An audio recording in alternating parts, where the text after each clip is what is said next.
രാഹുൽ മാങ്കൂട്ടത്തിനെതിരെ നടപടി വേണോ എന്ന് ആലോചിച്ചെടുക്കേണ്ട തീരുമാനമെന്ന് UDF കൺവീനർ അടൂർ പ്രകാശ്. ചർച്ച ചെയ്ത് തീരുമാനമെടുത്തിട്ട് AICCയെ വിവരങ്ങൾ അറിയിക്കും.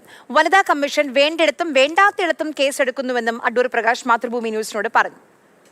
പാർട്ടിയുമായി ബന്ധപ്പെട്ടുകൊണ്ട് അതിൻ്റെ മുതിർന്ന നേതാക്കന്മാരും രാഷ്ട്രീയകാര്യ സമിതി യോഗം മറ്റും കൂടും.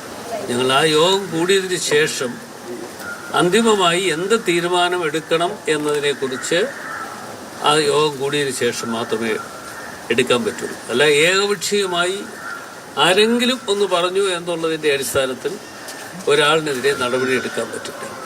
അതിൻ്റെ കാര്യങ്ങൾ അന്വേഷണം നടക്കും. ആ കാര്യങ്ങൾ മനസ്സിലാക്കിക്കൊണ്ട് തന്നെ അത് നിറവേറ്റപ്പെടേണ്ടതാണ് എങ്കിൽ അടിയന്തരമായി ആ കാര്യങ്ങൾ ചർച്ച ചെയ്ത്, അതാണ് കൂട്ടായ നേതൃത്വം എന്ന് പറയുന്നതാണ്.